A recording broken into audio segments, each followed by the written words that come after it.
अब आज के इस वीडियो में विद्यार्थी चतुर्भुज नामक अध्याय के सम्मुख स्क्रीन पर दिख रहे प्रश्नों को सत्यापित करना सीखेंगे और इनके सत्यापन के बाद आप अपनी अभ्यास पुस्तक के अन्य प्रश्नों को भी सत्यापित कर सकेंगे।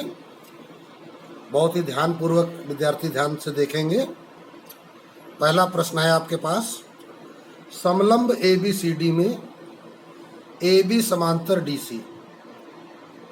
तो समलंब के बारे में सबको पता है कि सम्मुख भुजाओं का एक जोड़ा ये समांतर होता है और दूसरा जोड़ा असमांतर होता है। तो करना क्या है, A, ये B, ये C और ये D, ABCD हमने खींच लिया है समलंब। यहाँ AB और DC आपस में समांतर हैं। EAD का मध्य बिंदु है, ये बिंदु हमने ले लिया EAD का मध्य बिंदु हो गया, तथा F बिंदु भुजा BC पर इस प्रकार है। F जो है इस BC पर कहीं पर है, अभी ये नहीं बताया कहाँ है, कि EF समांतर DC, ये DC है, DC के समांतर EF है। अच्छी बात है। तो ये यहाँ पर F बिंदु है। तो इसमें देखिए, पहले बात तो ज्ञात क्या क्या है, तो लिखेंगे क्या, प्रश्नानुसार समलंब ABCD में पहली बात AB समांतर DC, दूसरी बात EAD का मध्य बिंदु है,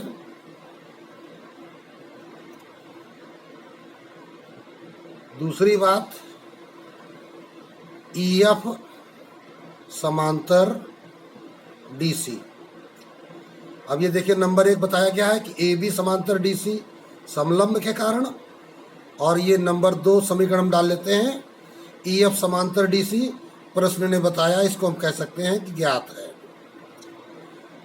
तो अतः संबंध 1 व 2 से क्या निष्कर्ष निकलता है कि देखिए, AB के समांतर DC है और इस EF के समांतर DC है। तो इसका मतलब AB और EF भी समांतर हैं। AB समांतर EF, इसको हम संबंध 3 डाल देते हैं। सिद्ध करना है EF बराबर half of AB plus DC। ये जो EF है AB और DC के योगफल का आधा है। तो इसके लिए सबसे पहले एक विकर्ण हम मिला लेते हैं,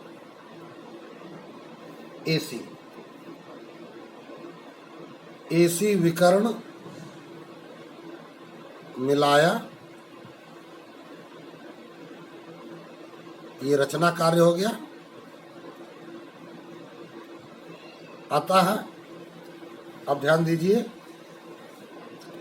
ये यहाँ पर एक बिंदु है, इसका नाम हमने P रख लिया। तो यहाँ पे अब क्या हो गया, EF समांतर DC था तो EP समांतर DC भी हो जाएगा, क्योंकि EF समांतर DC, अतः EP समांतर DC। अच्छा, फिर एक प्रमेय तुमको पढ़ाई गई, किसी त्रिभुज में एक भुजा के मध्य बिंदु से किसी अन्य भुजा के समांतर खींची गई रेखा तीसरी भुजा के मध्य बिंदु से होकर जाती है। तो हम कह सकते हैं, चूंकि E भुजा AD का मध्य बिंदु है, इसलिए P भुजा AC का मध्य बिंदु होगा। कारण ये बताया जा चुका है, चाहो तो यहाँ लिख दो।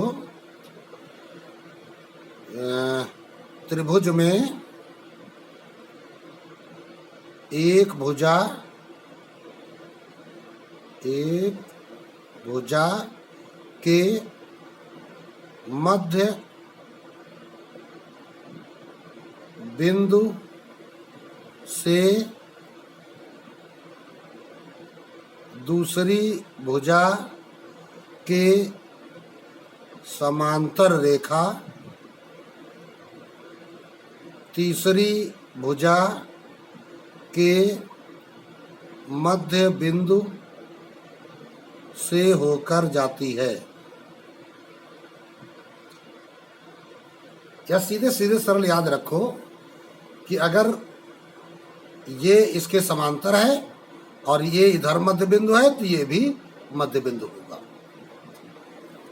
अब जब ये दोनों मध्य बिंदु हो गए तो मध्य बिंदु में त्रिभुज में प्रमेय पढ़ाई गई तुमको कि मध्य बिंदुओं को मिलाने वाली रेखा तीसरी भुजा के समांतर एवं आधी होती है।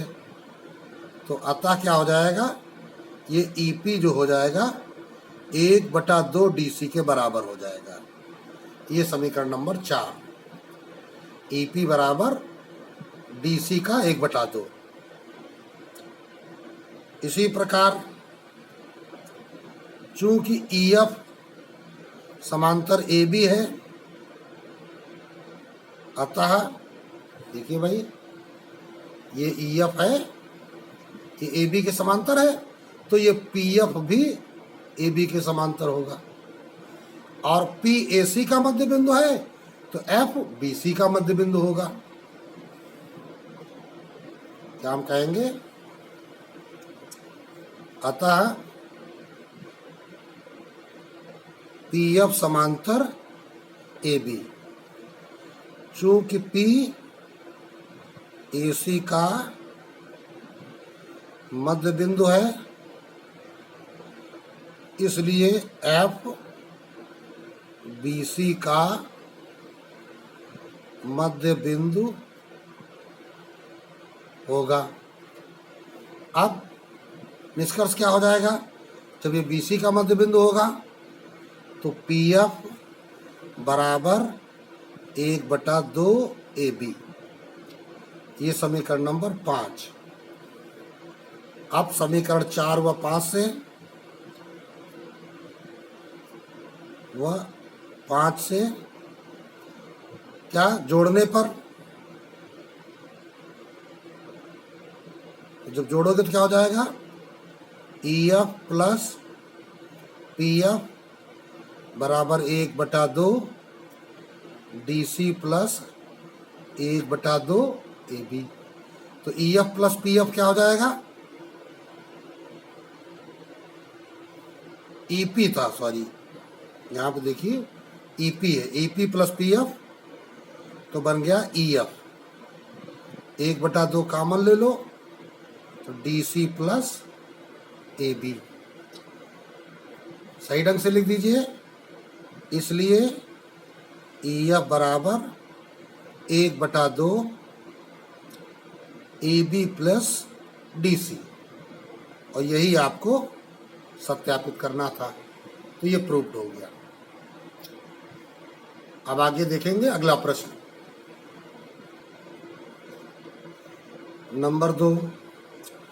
दर्शाइए कि चतुर्भुज की सम्मुख भुजाओं के मध्य बिंदुओं को मिलाने वाले रेखाखंड परस्पर समद्विभाजित करते हैं। तो एक चतुर्भुज बनाते हैं और जो ये चतुर्भुज बनाएंगे ये कुछ अटपटा बनाइए तो इससे बात पूरी समझ में आएगी। ABCD, यहाँ कोई भुजा किसी के समांतर नहीं है, कोई किसी के बराबर नहीं है, ये विषमबाहु चतुर्भुज है। कहा जा रहा सम्मुख भुजा के मध्य बिंदुओं। अब देखिए AB का मध्य बिंदु हमने ले लिया P, ठीक, BC का मध्य बिंदु ले लिया Q, सी डी का मध्य बिंदु ले लिया आर, ए डी का मध्य बिंदु ले लिया एस। अब क्या रहा है कि सम्मुख भुजाओं के मध्य बिंदुओं को मिलाने पर, तो ये देखो पी आर मिला दिया। फिर क्या है क्यू एस, ये मिला दिए गए। मान लेते हैं कि ये बिंदु ओ पर एक दूसरे को काटते हैं। तो कह रहा परस्पर समद्विभाजित करते हैं, अर्थात पी आर को ओ बराबर 2 भागों में बांटता है और क्यू एस को ओ बराबर 2 भागों में बांटता है। ये हमें सत्यापित करना है। तो इसके लिए करना क्या होगा, एक विकर्ण AC मिलाना होगा। ये देखिए एक विकर्ण AC मिला दिया और ये SR को मिला लिया और ये PQ को मिला लिया। तो चलते हैं प्रश्नानुसार चतुर्भुज ABCD में P, Q, R तथा S क्रमशः AB, BC, CD तथा DA के मध्य बिंदु हैं। ये प्रश्न ने बताया था। अब सिद्ध करना है तुम्हें कि ये विकर्ण जो हैं समद्विभाजित करते हैं। चाहो तो इनको भी मिला लो ऐसे। तो चलते हैं, शुरू करते हैं। विकर्ण AC को मिलाया, ये काम रचना से हुआ। तो लिखेंगे कि त्रिभुज DAC में, DAC हमने त्रिभुज उठा लिया। अब नियम होता है किसी त्रिभुज में 2 भुजाओं के मध्य बिंदुओं को मिलाने वाला रेखाखंड तीसरी भुजा के समांतर एवं आधा होता है। तो क्या लिखेंगे, यहाँ भी लिखिए, चूंकि त्रिभुज DAC में 2 भुजाओं DA तथा CD के मध्य बिंदुओं कौन S तथा R को मिलाने वाला रेखाखंड SR तीसरी भुजा AC के समांतर एवं आधा होता है। तो इससे 2 निष्कर्ष तुम्हारे निकल आए। क्या? नंबर 1, SR समांतर AC, इक्वेशन नंबर 1, और SR बराबर हाफ AC। ठीक, इसको डाल समीकरण नंबर 2। तो इसी प्रकार अब की बार त्रिभुज उठा लेते हैं ABC में। देखो P तथा Q AB और BC के मध्य बिंदु है, तो PQ AC के समांतर होगा और PQ AC का आधा होगा। तो लिखेंगे क्या, त्रिभुज ABC में PQ समांतर AC, चाहे CA कह दो, समीकरण नंबर 3, तथा PQ बराबर 1/2 AC, समीकरण नंबर 4। अब देखिए समीकरण 1 व 3 से, यहाँ देखिए SR समांतर AC और PQ समांतर AC, इसको काट के AC लिख दो। तो क्या निष्कर्ष आ गया कि एस आर और पी क्यू, एस आर समांतर पी क्यू हो गए। समीकरण 2 व 4 से 2 और 4 को देखिए। एस आर बराबर हाफ ए सी, पी क्यू बराबर हाफ ए सी, तो एस आर बराबर पी क्यू।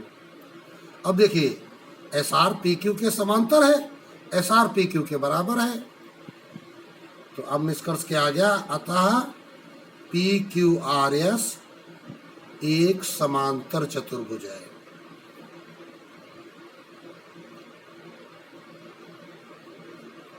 ये निष्कर्ष आ गया।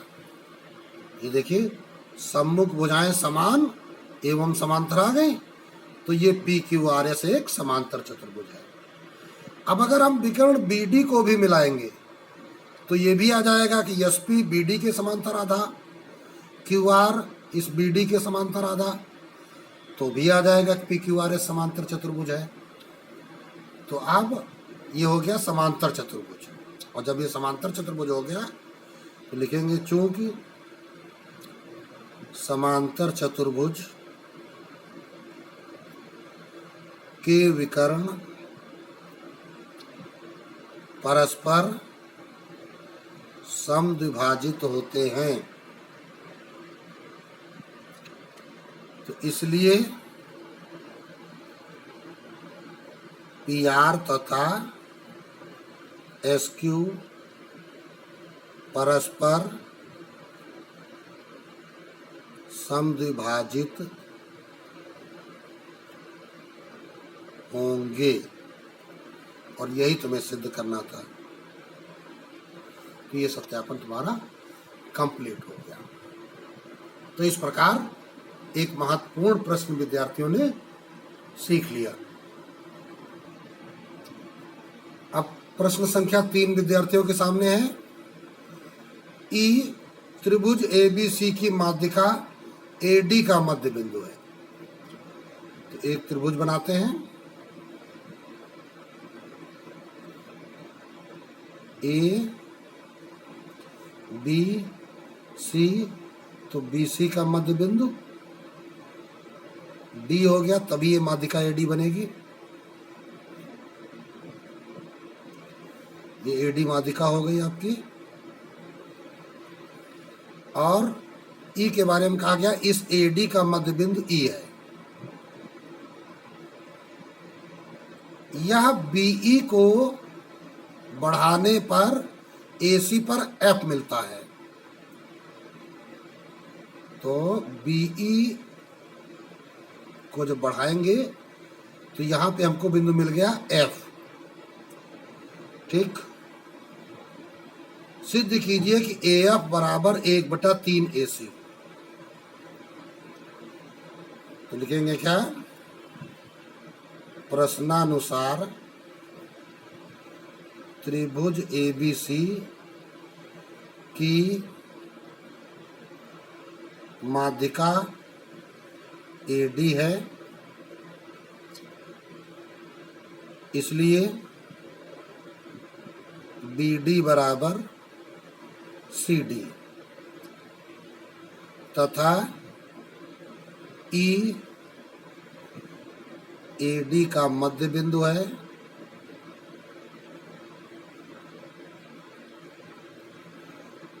इसलिए AE बराबर DE। नंबर 1 और ये नंबर 2 डाल देते हैं। अब देखिए हम एक और काम करने जा रहे हैं। ये चूंकि AF जो है इस पूरे AC का 1/3 लाना है, तो हम D से एक समांतर रेखा खींच रहे हैं, DG समांतर BF। ये हम खींचे हैं रचना से, DG समांतर BF। चलिए अब ध्यान देना है, चूंकि त्रिभुज ADG में, कौन सा त्रिभुज, ADG, क्या हो रहा है, ई ए डी का मध्य बिंदु है, ई ए डी का मध्य बिंदु है तथा ई एफ समांतर डी जी है। ये ई एफ, भाई देखो अभी हमने क्या किया था, ये डी जी बी एफ समांतर लिया था ना, डी जी और बी एफ समांतर, तो ई एफ डी जी के समांतर हो जाएगा। ये रचना का पॉइंट है और ये ज्ञात है, तो इसका मतलब हो जाएगा अतः एफ ए जी का मध्य बिंदु होगा। वही प्रमेय लग गई। अभी पिछले प्रश्न में जैसे बात हुई थी, क्या किसी त्रिभुज में किसी भुजा के मध्य बिंदु से अन्य भुजा के समांतर खींची गई रेखा शेष भुजा के मध्य बिंदु से होकर जाएगी।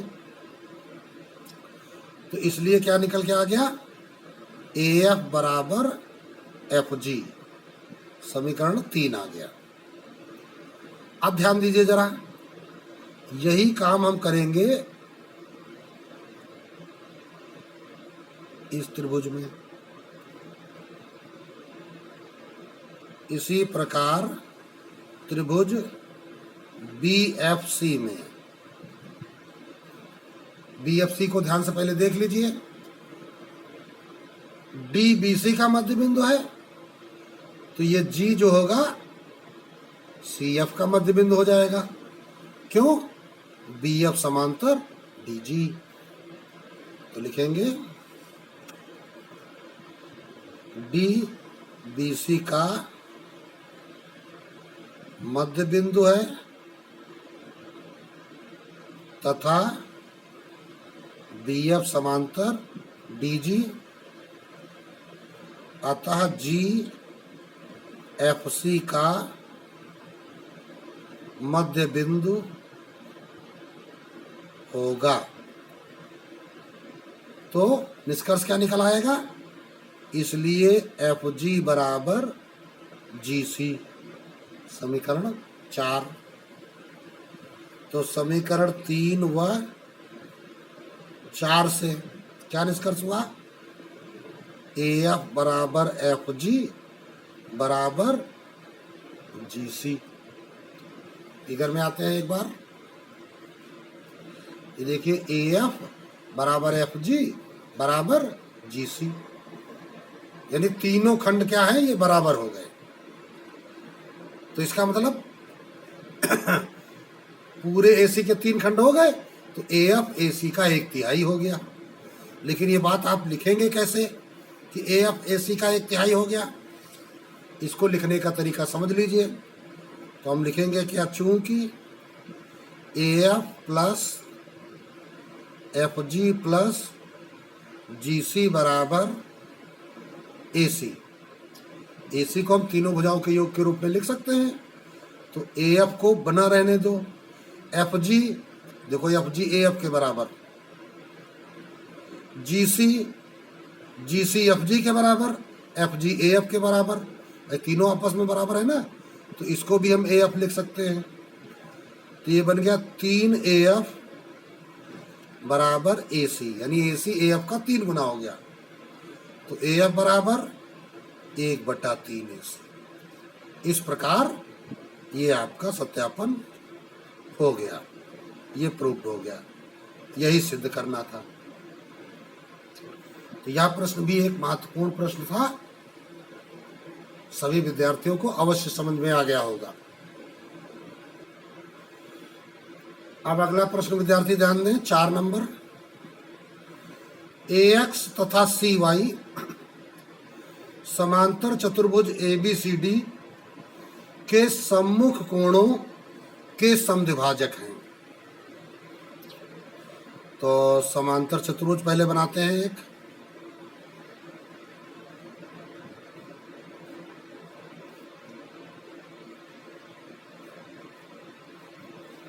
एक समांतर चतुर्भुज हो गया, A B C D.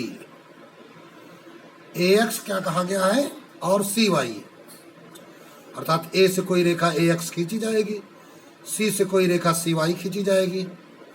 A B C D के सम्मुख कोणों के समद्विभाजक हैं। तो ए बी सी डी में सम्मुख कोण ए और सी है, तो ए का समद्विभाजक ये है ए एक्स,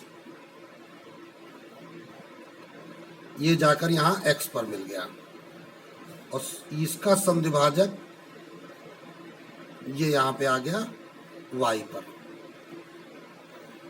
तो लिखेंगे क्या, समांतर चतुर्भुज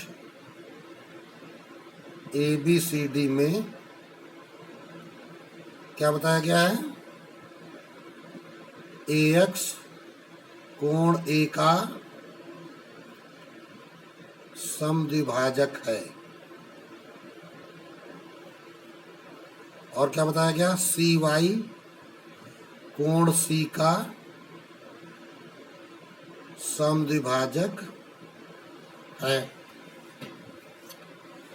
तो इसका मतलब अब क्या देखते हैं हम, सिद्ध क्या करना है, ए एक्स समांतर सी वाई, ये ए एक्स और ये सी वाई, ये दोनों समांतर हैं। तो इन दोनों के समांतर होने के लिए, दो रेखाएं समांतर कब होती हैं, जब या तो उनके संगत कोण बराबर आ जाए, या फिर एकांतर कोण बराबर आ जाए, और या फिर एक ही ओर के दोनों अंतः कोणों का योग 180 अंश आ जाए। तो अब चलिए देखते हैं, ये ए एक्स रेखा क्या है, इस कोण का अर्धक है, तो इसका मतलब ये आधा कोण हो गया, कोण ए का आधा ये हो गया ना, कौन कोण, एक्स ए वाई। तो इसलिए क्या कहेंगे, कोण एक्स ए वाई बराबर हाफ कोण ए। ध्यान से समझिएगा।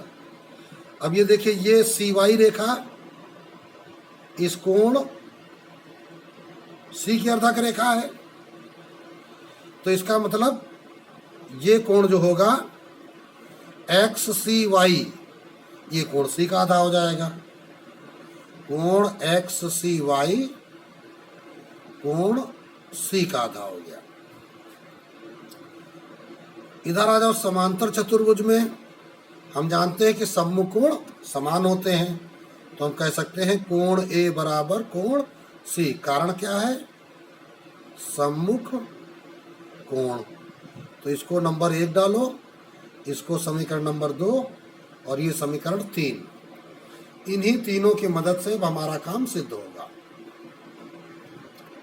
अब देखो, तो ये कोण ए का आधा क्या हो गया, एक्स ए वाई, ये वाला कोण, ठीक। और कोण सी का आधा क्या हो गया, ये वाला कोण, ठीक। अच्छा, दूसरी बात,